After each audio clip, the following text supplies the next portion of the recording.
그전에는 이제 어니엘스 선수의 스윙이 쭉 연속 사진 촬영하고 그게 붙어 있었을 거예요. 근데 타이거즈가 등장을 하면서 그 사진이 타이거 사진으로 바뀌었죠. 타이거즈는 볼이 왼쪽으로 휘는 훅성 볼이 나오는 거를 극도로 싫어하는 선수예요. 아들을 위해서 어떻게 하든 나는 이번 대회 마스터스에 우승을 해야 된다. 그 생각, 그 목표 하나밖에 없었거든요. 2000년부터 SBS 골프 채널에서 골프를 해설을 하고 있는 장화령 프로입니다. 이 선수가 프로로 입문하면서 지금까지 총 83번의 우승을 했잖아요. 메이저 15번 우승을 했는데 잭 니클러스나 샘 스니드가 훨씬 더 선배지만 그 당시의 선수층과 지금의 선수층은 완전히 다르거든요. 경쟁도 지금이 훨씬 타이거즈 시대가 더 심했고 그런 가운데 83번의 우승을 하고 메이저 15번 우승을 한다는 거는 한 선수 인간으로서는 이루기 힘든 그런 기록을 지금까지 가지고 있으니까 현재 살아있는 전설이라는 별칭을 가지고 있는 겁니다.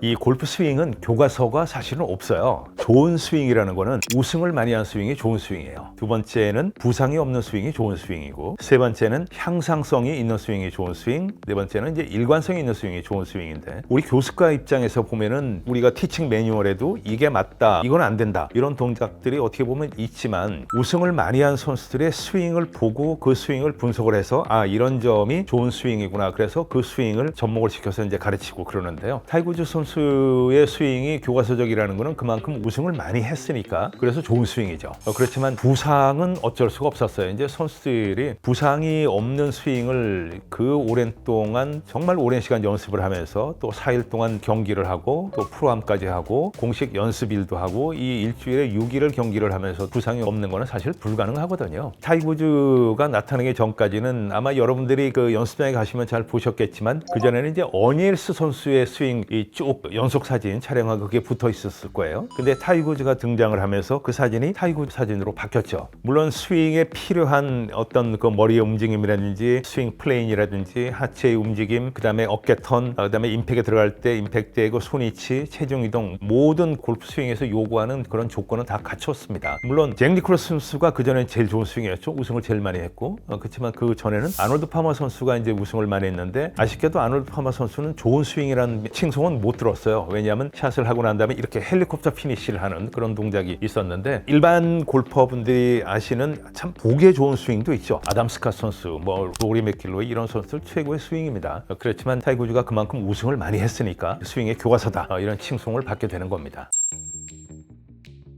일반 골퍼분들이 투어 프로 선수들의 스윙을 흉내내서 그대로 그 스윙을 그대로 한다, 이거는 사실은 좀 어려워요. 왜냐하면 타이거즈 선수 같은 경우에도 이 3살 때부터 클럽을 들고 초등학교, 중학교, 고등학교 벌써 이게 오랜 세월 동안 하루에 연습량이 5시간, 6시간, 뭐 7시간 이렇게 동계훈련 가면 하루 종일 연습을 하거든요. 일반 골퍼분들은 연습을 많이 해봐야 하루에 연습장 가서 1시간 정도. 그 선수들은 직업이고 일반 골퍼분들은 이제 그 취미잖아요. 일반 골퍼분들이 투어 프로 선수들의 스윙을 따라하기는 어려워요. 근데 그중에 좋은 점은 참고를 해서 본인이 할 수는 있어요. 그게 이제 뭐냐면은 그냥 그립을 이제 튼튼하게 좋은 그립을 투어 선수만큼 잡을 수는 있습니다. 그 다음에 백스윙을 할 때 그 어깨 턴을 충분히 한다든지, 그 다음에 임팩트 할 때 체중을 왼발에 실어놓고 아이언을 친다든지, 이런 거는 이제 참고를 할 수 있지만 그대로 그 스윙을 따라하기는 좀 어렵습니다. 그러니까 좋은 점을 저 선수가 어떤 점이 참 좋다, 저 선수의 그립이 참 좋구나, 백스윙 톱이 참 좋구나, 이런 거는 이제 할 수 있지만, 물론 따라하고 쉽죠. 따라하기는 힘들지만 그래도 열심히 노력하면 비슷하게는 좀 갈 수는 있거든요. 저는 이제 이렇게 말씀드리고 싶어요. 투어 프로 선수들의 스윙을 따라하기보다는 투어 프로 선수들을 이길 수는 없지만 그 정도에 따라갈 수 있는 건 바로 숏게임입니다. 숏게임과 퍼팅이거든요. 이거는 여러분들이 얼마든지 그 연습을 많이 해서 그 선수들만큼 좋은 숏게임 능력을 가질 수 있거든요. 그러니까 이제 롱게임도 물론 일반 골퍼분들이 뭐 300야드 이상을 친다는 건 어렵고, 그 대신 그린 주변에서의 숏게임, 여기를 잘 가다보시면은 투어 프로만큼 이제 좋은 그런 숏게임 능력을 가질 수 있습니다. 골프가 왜 재밌냐면 드라이브를 치거나 아이언을 치거나 이럴 때는 파워가 필요한 스포츠예요. 그렇지만 그린 주변에서 또는 그린 위에서 숏게임을 하거나 퍼팅을 할 때에는 두뇌 플레이 게임이거든요. 거기는 파워가 필요 없습니다. 게임에 어떻게 하면 내가 머리를 잘 써서 이걸 홀에 붙여서 넣을까, 이런 거니까 일반 골퍼분들이 얼마든지 이거는 투어 선수만큼 할 수 있는 영역입니다.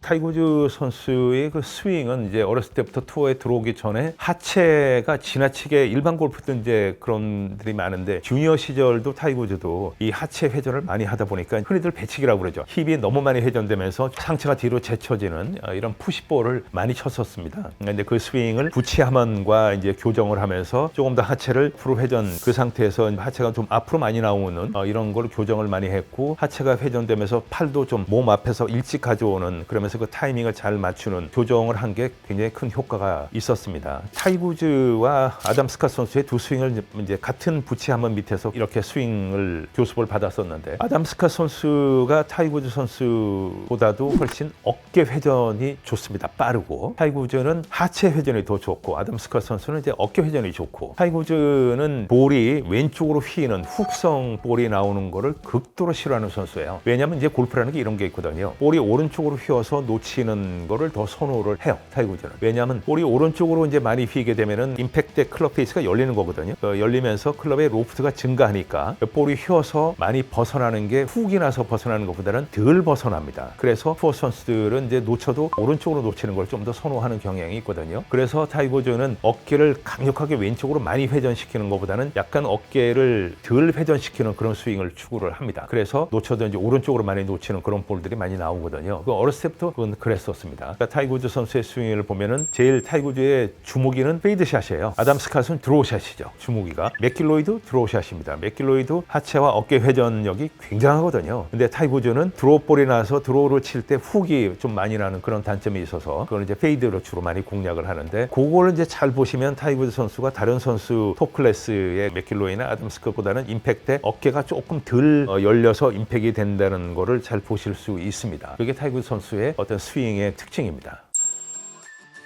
타이거즈의 플레이 스타일은 두뇌 플레이죠. 골프라는 게 골퍼와 골프 설계자의 두뇌 싸움이거든요. 그런 면에서 볼 때 타이거즈는 설계자를 항상 좀 이기는 두뇌 플레이를 많이 합니다. 타이거즈의 플레이 특징은 뭐냐면은 파4나 파5 이럴 때 무조건 멀리 치는 거를 선호하지를 않아요. 특히 파4에서 공략을 할 때는 타이거즈는 철저하게 어디에 떨어뜨려서 남은 거리를 먼저 계산을 합니다. 그 다음에 거기에 맞는 드라이브 샷을 치거든요. 그래서 3번 우드나 롱아이언 이걸 골고루 사용을 많이 해요. 무작정 타이거즈는 드라이브를 들진 않거든요. 이 홀에서는 핀이 여기에 있을 때 세컨샷에 어떤 클럽을 들고 스핀을 주면은 어디에 떨어지는 것이 가장 효과적이다. 그러려면은 내가 티샷을 몇 야드를 보내야 되겠다. 이게 계산이 딱딱 서 있는 선수죠. 그래서 다른 선수가 드라이브를 칠 때도 타이거즈는 3번 우드로 하는 경우가 많고 또 롱아이언으로 조금 더 길게 남아서 본인이 선호하는 그 구질을 만들어내서 핀에 붙이는 그래서 다른 선수와는 그런 점에서 차별화가 있고 철저한 두뇌 플레이어입니다. 2012년 메모리얼 토너먼트에서 그 뮤어필드 빌리지거든요. 아마 그때가 잭 니클러스 선수의 안방이죠. 본인 소유의 그 골프 코스에서 타이거즈 선수가 이제 출전을 해서 우승 다툼을 리키 파울로와 이제 우승 다툼을 했었거든요. 그때 16번 홀이 잭 니클러스가 가장 좋아하는 코스가 오거스타 내셔널이에요. 오거스타 내셔널의 15번 홀의 파3도 비슷하게 지금 뮤어필드 빌리지 16번 홀도 비슷하게 생겼거든요. 전장은 좀 길지만 타이거즈가 그 티샷이 이제 그린 뒤쪽으로 넘어갔었습니다. 넘어갔는데 그게 2단 그린인데 러프에 떨어졌는데 내리막 경사가 아주 심하거든요. 그래서 그때 그 중계를 할 때도 저기서는 참 붙이기 힘들겠다. 여기서 보기가 나오면은 타이거즈도 조금 힘들어지겠다. 그런 이제 예상을 하고 있었는데 그 뒤에서 러프에서 이제 타이거즈 특유의 플랍샷을 친 거죠. 플랍샷을 쳐서 떨어져서 그 경사를 타고 홀 쪽으로 쏙 들어갔어요. 그러면서 옆에 있던 리키 파울로가 어안이 벙벙해서 넋을 놓고 있었던 그 장면이 카메라가 또 이제 그 리키 파울로 표정도 잡았던 적이 있는데 그 장면이 지금 제일 기억이 많이 남습니다. 그것도 잭 니클러스 선수가 이제 보고 있었을 거예요. 그때가 아마 타이거즈가 79승을 했을 때일 겁니다, 아마. 근데 이제 잭 니클러스 선수가 통산 79승을 했거든요. 잭 니클러스 선수가 보는 앞에서 잭 니클러스 선수의 우승 승수를 이제 따라잡는 그 연도가 2012년이었을 겁니다. 그 다음에는 이거는 이제 타이거즈가 우승은 하지를 않았었는데 지금 타이거즈 선수 이 샷 보면은 이 영상을 꼭 틀어주곤 하는데요. 2019년에 WGC 멕시코 챔피언십에서 그게 9번 홀이었습니다. 9번 홀 파4 홀인데 티샷이 오른쪽으로 많이 밀렸거든요. 그 이제 벙커에 빠졌는데 그 위치에서는 나무가 앞에 가려져 있고 깃대도 오른쪽에 그린의 오른쪽 앞이었고 이거는 이 벙커에서 아무리 슬라이스를 쳐서 깃대 쪽으로 보낼 수밖에 없는 상황이었거든요. 그 앞에 나무는 이제 못 넘기는 상황이었고, 그때 134야드 정확하게 남았었는데 타이거즈는 한참 고심을 하다가 벙커에서 9번 아이언을 꺼내 들고 거기서 페어웨이 왼쪽으로 쭉 돌아서 그린 쪽으로 가는 슬라이스를 쳐서 깃대에 붙였었습니다. 그 샷은 뭐 지금까지도 골프 팬들에게 화제되는 그 샷이었거든요. 거기서 이제 타이거즈는 우승을 못했습니다만 저는 두고두고 그 샷이 지금 기억에 남습니다. 이제 마지막에 기억에 남는 거는 2019년에 마스터스인데요. 마스터스에서 타이거즈가 이제 우승을 하면서 메이저 15승을 달성을 하게 되는데, 물론 그 전에 투어 챔피언십에서 화려하게 복귀를 해서 그 투어 챔피언십에서 우승을 할 때도 사실은 페덱스컵 챔피언은 저스틴 로즈였는데 투어 챔피언십 우승은 또 타이거즈가 했거든요. 근데 저스틴 로즈보다도 타이거즈가 더 스포트라이트를 받았는데 2019년 마스터스 우승을 할 때는 어떤 프란체스코 몰리나리와 브루스 케파 이런 선수들과 이제 우승 경쟁을 했는데 타이거즈가 어떤 다른 선수들이 실수로 많이 자멸을 했고 프란체스코 몰리나리도 물에 빠지고 이래서 이제 우승은 타이거즈가 했는데, 물론 타이거즈 선수의 경기력이 그때 너무 좋았죠.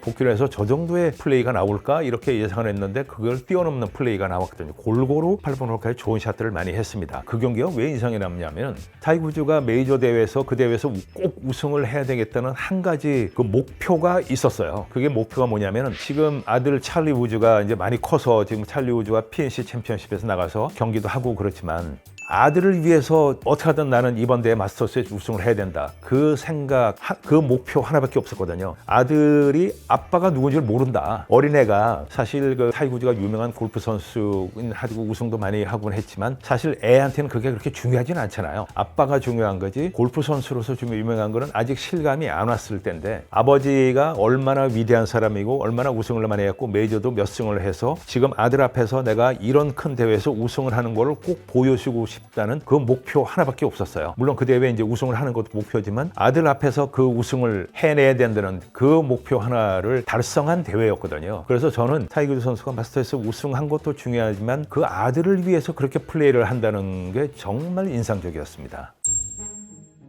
베노관도 교통사고로 죽을 뻔했다가 대수술을 끝에 그 뒤로 또 우승을 다시 그 전성기 때만큼 우승을 해내고, 이 최고의 선수들은 남다른 그런 어떤 멘탈이 있으니까 그 자리에 오르는 거거든요. 타이거즈도 사실 허리 수술을 여러 번 했었죠. 그 웬만한 선수 같으면은 좌절을 했을 겁니다. 근데 이번에도 타이거즈가 오른 다리를 거의 으스러지다시피 했는데 지금도 올해도 마스터스에 출전을 했잖아요. 지난해 디오픈도 출전을 했었고, 타이거즈는 그런 어떤 집념이 없으면 지금 이 자리에 있을 수 없는 선수죠. 제가 중계를 하면서도 타이거 우즈니까 지금 이렇게 부상도 회복이 돼서 경기를 하고 있는 거고, 몇 차례에 걸친 그 대수술을 하면서도 선수로서는 무릎, 허리 이런 거는 골프 선수로는 치명적인 거거든요. 그걸 하면서 이렇게 다시 재기를 한다는 거는 저는 타이거 우즈니까 가능하다라고 말씀드리고 싶습니다. 타이거즈 선수를 통해서 저희는 이제 그 골퍼로서는 대리만족도 많이 느끼고 있잖아요. 타이거즈 선수가 다른 선수들이 따라하지 못하는 게 아직까지 한 가지가 있는데, 마지막 라운드에는 항상 그 빨간 티셔츠에 검은색 바지를 입고 나와서, 피부가 검은 선수가 복장을 빨간색 티셔츠를 입고 나와서 한다는 거는 상대에게 엄청난 카리스마를 주는 거거든요. 지금도 다른 선수들은 그렇게 못하고 있잖아요. 그리고 이제 타이거즈는 엄청나게 겸손합니다. 그렇게 최고의 선수입니다만 겸손한 걸로 치면은 타이거즈 선수가 그 손꼽히는 선수고, 미켈슨과 많이 이제 비교를 하는데 어떤 선수는 이런 얘기도 해요. 타이거즈는 우리 이름을 다 하나씩 다 알고 있는데 미켈슨은 이름조차 모른다. 이런 얘기도 가끔 선수들이 농담 삼아 하거든요. 그러니까 타이거즈가 그만큼 겸손한 선수입니다. 모든 선수들에게 친절하고, 그런 걸 보면 이제 과거에 아놀드 파머 선수를 많이 닮았다고도 볼 수 있죠. 아놀드 파머 선수는 경기장에 본인을 보러 오는 모든 갤러리에게 일일이 다 눈을 맞추는 그런 행동도 많이 했었거든요. 타이거즈 선수가 가지고 있는 그 골퍼로서의 어떤, 본인은 신의 경지에 이른 선수입니다만 그 겸손함은 일반 골퍼분들도 많이 좀